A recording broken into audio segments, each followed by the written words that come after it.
미국 트럼프가 한국산 전투기에 대해 기술 및 안전 문제를 이유로 미국제 무장 통합을 거절한 사건이 발생했습니다. 겉으로 보면 통제 조치처럼 보이지만 실제로는 트럼프가 스스로에게 자물쇠를 채운 결정이었다는 평가가 나오고 있는데요. 그 자물쇠가 가둔 것은 한국이 아니라 결국 미국 자신이었습니다. KF-21과 GB-U-39, SDB 스몰 다이아미터 밤 통합 거절 사안은 단순한 승인 여부를 넘어 방산 시장에서 누가 주도권을 잃고 누가 얻는지를 숫자로 보여주는 사건으로 알려졌습니다. 미국이 거절한 무장은 GB-U-39 SDB인데 무게 약 130kg, 사거리 110km의 원형 공사노차 약 8m 수준으로 알려진 소형 정밀 유도 폭탄입니다. 공군 조달 기준 발당 가격은 약 4만 달러 수준이었고 최근 물가와 개량 비용을 반영하면 한 발당 약 5천만 원 안팎으로 평가됩니다.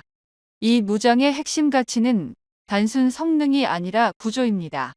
F-15E 기준 최대 28발, F-35 내부 무장 기준 8발까지 운용 가능한 다량 탑재 구조 덕분에 전투기 한 대가 한 번에 여러 목표를 처리하는 계산이 성립합니다. 그런데 이 구조가 KF-21에 탑재되는 순간 상황은 바뀌는데요. KF-21은 기체 크기와 하드포인트 구성상 SDB급 무장을 8발 이상 외부 장착할 수 있는 설계 여유를 갖고 있습니다. 해외 군사 전문 매체들은 이 조합이 실현될 경우 KF-21이 단순한 4.5세대 전투기가 아니라 F-16V 시장을 정면으로 잠식할 수 있는 가성비, 타격 플랫폼으로 변신한다고 평가해왔습니다. 미국 트럼프가 통합 승인을 내주지 않은 이유는 바로 여기에 있는데요. 표면상의 명분은 기술 및 안전 문제였지만 실제 쟁점은 시장의 중첩 문제였습니다. 미국은 무장을 통제하면 시장을 지킬 수 있다고 판단했는데요. 그러나 여기서 계산이 어긋났습니다. 한국이 승인 거절 이후 기다리지 않았기 때문입니다.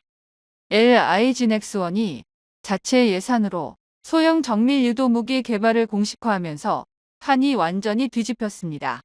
그 무기가 바로 LMSM급 체계입니다. 공개된 수치를 기준으로 이 무기는 무게 약 113kg으로 KF-21 한 대에 8발 이상 탑재 가능한 구조로 설계되어 있습니다.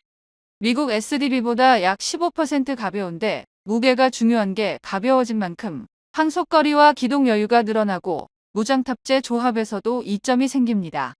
더 중요한 차이는 운용 개념인데요. 미국 SDB 계열은 사실상 단일 탄두 기반의 표준 폭탄입니다. 반면 한국 LMSM 계열은 임무에 따라 관통형, 파편형, 전자전 대응형 등 탄두 교체 개념을 전제로 설계됐습니다.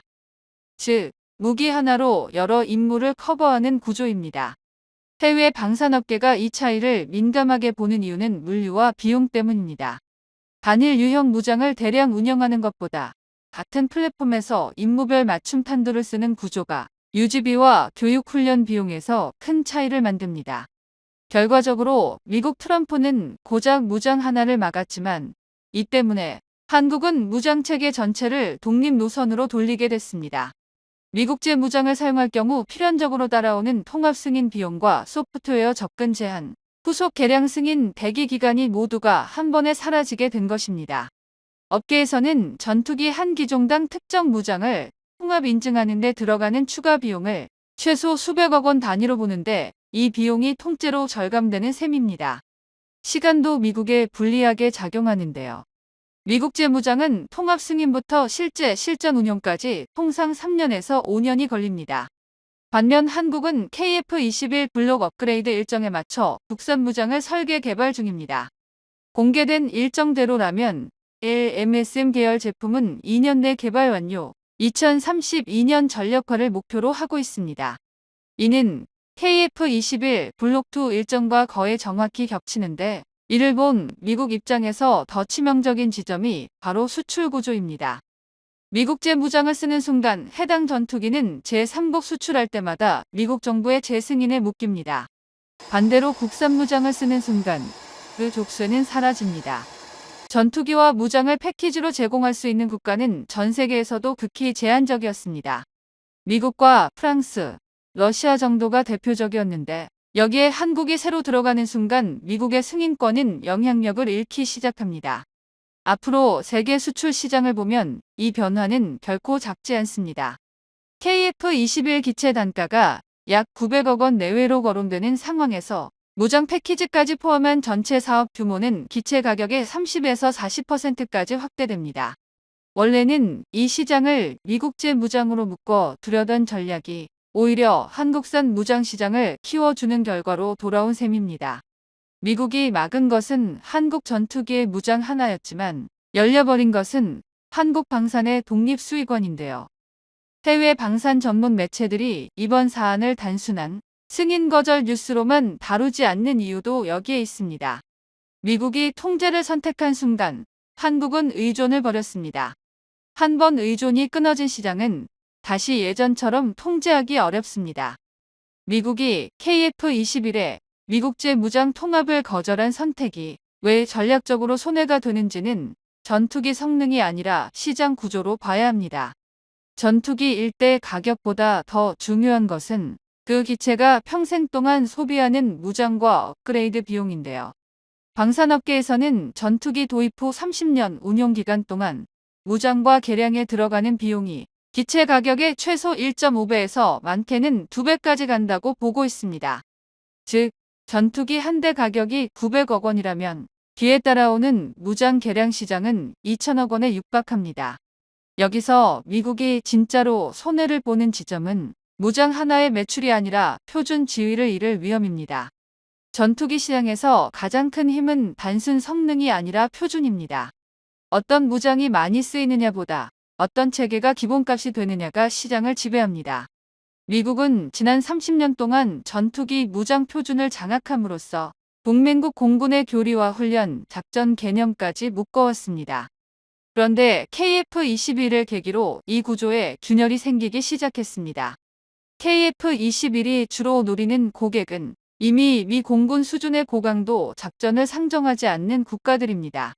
이 국가들은 고가의 미국제 무장 풀세트를 필요로 하지 않습니다. 대신 유지비와 공급 안정성, 전시 조달 가능성을 더 중요하게 보는데요. 실제로 아시아와 중동, 중남미 공군들의 연간 공군 예산은 미 공군의 5에서 10% 수준에 불과합니다. 이런 국가들에게 미제 무장은 성능 이전의 비용 부담으로 작용합니다.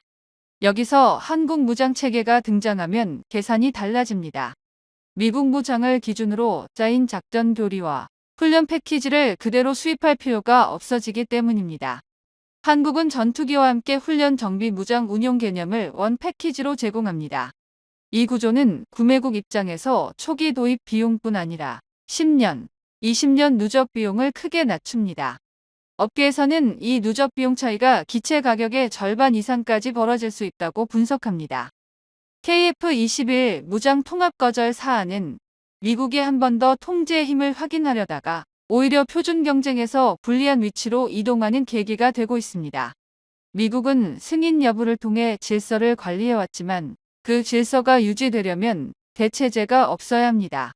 한국은 지금 그 대체제를 만들어내고 있습니다. 결국 미국이 이번에 선택한 것은 통제였지만 결과적으로 잃게 되는 것은 선택권입니다. 한국은 이제 막히면 멈추는 나라가 아니라 막히면 노선을 바꾸는 나라로 인식되기 시작했습니다. 방산 시장에서 이 인식 변화는 숫자보다 오래 가는데요. 이번 사안의 결론은 단순한데 미국은 막았지만 한국은 미국이 필요 없는 구조를 만들고 있습니다. 그리고 구조가 완성되는 순간 한국은 미국의 통제에서 벗어난 자주적인 힘을 얻게 됩니다. F-35 전투기를 도입하기로 한 부국 스위스가 비용이 폭등하면서 주문량을 대폭 삭감할 계획을 보이자 충격을 주고 있습니다. 유럽의 대표적인 부자 국가인 스위스조차 스텔스 전투기를 도입하고 운용하는 것에 큰 부담을 느끼고 있다는 사실이 확인되면서 동유럽 국가나 중동에서 KF-21 전투기에 대한 주목도가 높아지고 있습니다. 최근 스위스 정부는 우크라이나 전쟁을 계기로 공군력을 강화하려던 계획의 핵심이었던 F-35 전투기 36대의 구매 계획을 수정할 것으로 알려졌습니다. 주된 이유는 비용 상승으로 감당할 수 없을 정도로 가격이 높아졌기 때문이라고 밝혀 다른 국가들에게도 영향을 미칠 것으로 예상됩니다.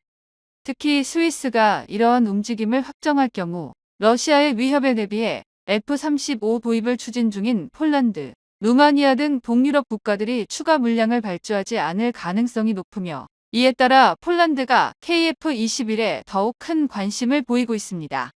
스위스는 초기에 높은 구매 비용뿐만 아니라 지나친 유지 비용에 의문이 제기되고 있다며 75억 달러의 예산 범위 내에서 사업을 진행하도록 국방부에 지시한 것으로 알려졌습니다. 현지 언론 보도에 따르면 스위스 정부는 75억 달러, 한화로 약 11조 원의 F-35, 36대를 고정가 구매로 계산했으나 미국은 변동 가격을 적용해 더 높은 비용을 요구하면서 갈등이 촉발되고 있습니다. 높아지는 안보 불안과 F-28 슈퍼호넷의 노후화로 차세대 전투기 교체 사업을 위해 F-35 도입을 확정했지만 트럼프 정부가 들어오면서 스위스의 높은 관세를 부과하려는 움직임 때문에 사업의 차질이 발생할 가능성이 커지고 있습니다. 국민투표를 통해 기종이 선정되었던 만큼 지속적으로 사업을 추진하려 했으나 가격 인상이 더해지며 불확실성이 커지고 있습니다. 스위스가 추진 중인 F-35 구매 사업은 2030년까지 인도를 완료한다는 계획이지만 이번 가격 인상이 처음이 아니라는 점이 문제입니다. 미국은 스위스뿐 아니라 포르투갈과 캐나다에도 가격 인상을 통보한 것으로 알려져 F-35의 대안으로 새롭게 개발 중인 차세대 전투기 사업이 다시 관심을 받고 있습니다. 사업을 먼저 진행한 핀란드도 F-35 도입 예산 한도를 맞추기 위해 추가 비용을 투입한 것으로 알려졌지만 최근 도입 국가들은 미국의 관세 정책으로 인해 부담이 커졌습니다.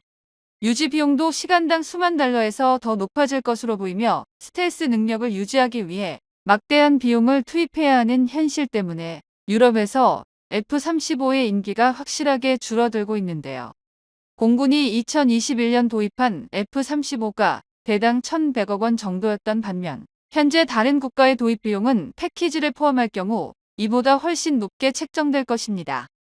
또한 필수적인 일반 정비조차 도입국에서 자체적으로 진행하기 어렵고 미국에서 파견한 기술자에 의해 진행되어야 하므로 비용이 갈수록 높아지는 부작용이 있습니다. 스위스는 2025년부터 F-35를 도입할 계획이었으며 기존 F-5 전투기와 호넷 전투기가 순차적으로 퇴역하는 상황에서 내년부터 도입이 이루어져야 하지만 미국은 아직 확실한 약속 이행 의사를 보이지 않고 있어 미국의 신뢰성이 추락하고 있습니다. 스위스는 러시아의 직접적인 위협에 노출되지 않아 도입 축소가 안보에 큰 치명타는 아니지만 폴란드를 비롯한 동유럽 국가들에게는 최악의 소식입니다. 라팔이나 유로파이터 타이푼, 브리펜 같은 유럽 전투기는 4.5세대라 스텔스 성능을 완벽히 대체하기엔 한계가 있고 유럽의 차세대 전투기인 피카즈나 템페스트는 개발까지 최소 15년 이상이 걸립니다. 이러한 상황에서 폴란드가 한국의 보라매 사업에 주목할 가능성이 커지고 있는데요. KF-21은 내년 3월 한국 공군에 양산 기체가 배치될 예정이며 최근 필리핀이 유력하게 검토 중인 것으로 알려졌습니다. 유럽 군사매체 제인스는 한국 항공산업이 전투기 양산 전환에 들어가는 평균 리드타임을 30% 이상 단축했다고 평가했고 미국 군사 전문지 디펜스 뉴스는 한국이 전투기 개발국 가운데 보기 힘든 구조적 완성도를 확보했다며 2026년 3월 양산형 출고 시점을 공식 일정으로 잡았다는 점에 주목하고 있습니다. 이 두 매체가 공통적으로 강조한 핵심은 한국이 양산 전환 과정에서 보여준 비정상적인 속도와 안정성이었습니다. 시제기 비행에서 양산형 출고까지 통상 5년 이상 걸리는 글로벌 표준과 달리 한국은 약 3년 만에 양산 일정이 확정됐고 그 근거가 국내 업체 수백 곳의 공급망 안정화와 자동화 기반의 조립 기술이라고 분석했습니다. 실제로 공개된 국내 자료에서도 2023년 양산 결정 이후 2028년까지 40대를 모두 공급하는 4조 4천억 원 규모 프로젝트가 계획대로 진행되고 있으며 양산 초기 20대는 2조 4천억 원, 추가분은 약 2조 원에 계약된 것으로 나타났습니다. 이 수치가 외신을 놀라게 만든 이유는 F-35의 초기 양산 단가가 대당 약 3천억 원에 육박했던 기록과 정면으로 대비되기 때문입니다. 자동화 로봇 라인을 새로 구축하면서도 단가 상승 없이 양산 체계를 고정했다는 점은 항공산업 구조를 잘 아는 전문가들이 볼 때 매우 비현실적인 난이도입니다. 특히 한국이 KT1 웅비의 생산 라인을 인도네시아로 통째로 이전하고 확보한 공간을 보람의 양산에 재배치했다는 사실도 주목받았습니다. 유럽 전문가들은 이 조치가 한국이 추가 공장 신축 없이 양산 라인을 최적화할 수 있는 드문 선례라고 언급했습니다. 또한 KF-21 개발 과정에서 핵심 리벳 조립 공정에 0.7mm의 미세 단차가 반복적으로 발생하는 위기가 있었으나 외국산 장비 대신 국내 기업과 카이가 직접 리벳 조립 로봇을 개발해 오차를 획기적으로 줄였습니다. 이는 스웨덴 그리펜 전투기가 같은 문제로 고전했던 것과는 대조적인 성과입니다. 전투기를 개발하는 과정은 오랜 시간이 필요하며 다음 단계로 넘어가기 위한 장벽이 높아 소수 국가에서만 성공하고 있는데요. 러시아나 미국, 중국, 유럽 국가들이 전투기를 꾸준히 개발하며 수출 시장을 주도하고 있지만 그 외에 전투기 개발에 도전했던 국가들 중 성공한 국가는 스웨덴과 남아공이 유일합니다. 이스라엘과 튀르키예, 아르헨티나, 인도, 이집트 등은 전투기 양산에 실패하거나 큰 어려움을 겪었습니다. 이스라엘의 경우 안보 위협이 높아 라비 전투기를 개발하기도 했지만 양산 단계로 넘어가지 못하고 중단되었습니다. 튀르키예도 최근 칸 전투기를 개발하고 있지만 아직 시제 전투기 개발도 완료하지 못한 상황이라 양산 단계에 진입하려면 오랜 시간과 난관을 극복해야 가능합니다. 양산에 성공했던 남아공도 지금은 전투기를 생산하지 못하고 있으며 5세대급 전투기 개발에는 참가하지 못하고 있습니다. 반대로 스웨덴은 중소국가임에도 냉전 시절부터 꾸준히 항공기를 자체 개발한 기술력을 보유하고 있어 그리펜을 양산하기도 했지만 스텔스 개발에는 큰 어려움을 가지고 있는데요. 그나마 최근 우크라이나 전쟁으로 전투기에 대한 수요가 높아지면서 콜롬비아와 페루, 태국에서 주문을 넣었으며 우크라이나가 150개 이상 도입할 가능성이 높아 이를 기반으로 그리펜 후속 기종 개발을 가속화시킬 것으로 예상됩니다. 그러나 스웨덴의 약점은 전투기를 양산하는 데 필요한 부품과 모듈, 소재 등의 해외 의존 비율이 높다는 점인데요. 미국, 독일, 프랑스, 이탈리아에 전적으로 의존하고 있어 양산 단가는 지속해서 상승하고 있으며 배당 1,800억 원 이상이 넘어가 경쟁 기종보다 메리트가 줄어들고 있습니다. 반대로 카이의 경우에는 보라매 시제기를 완성한 후에 2023년부터 지속적으로 부품 국산화 사업을 동시에 추진하고 있으며 국내 업체들을 늘려 양산 시 해외에 의존하는 부품들을 줄이는 방향으로 사업을 추진하고 있습니다. 레이더와 IRST, 전자광학 표적 추적 장비와 전자전 시스템 등 핵심 패키지는 국내에서 개발해 공급하며 조종석 모듈과 동체 날개 등 복합재로 완성되는 모듈까지 모두 자체 개발의 국산화 비율을 점점 높이고 있습니다. 게다가 KF-21의 양산 가격도 경쟁 기종보다 낮은 것으로 알려지면서 해외에서 화제가 되고 있습니다. 1차 양산 20대를 생산하는 비용이 2.4조 원, 2차로 계약한 20대는 2조 원 정도로 40대를 구매하는데 4.4조 원인데 시제기에서 양산기로 넘어가면서 대규모 생산 인프라와 인력 자체가 투입되어야 하기 때문에 라인을 새로 까는데 수조 원의 비용이 필요함에도 카이에서 최대한 저렴한 비용으로 구축했다는 것이 놀라운데요. 이러한 성과는 기존 생산 라인을 효율적으로 구성하고 자동화를 적극 도입하면서 가능해졌습니다. 모든 것을 수작업으로 완성하는 전투기 생산에서 최대한 자동화 로봇을 개발해 투입하면서 전 세계적인 공급망 불안으로 전투기 가격이 상승한 것과 달리 안정적으로 양산할 수 있는 기술력을 확보했기 때문에 가능합니다.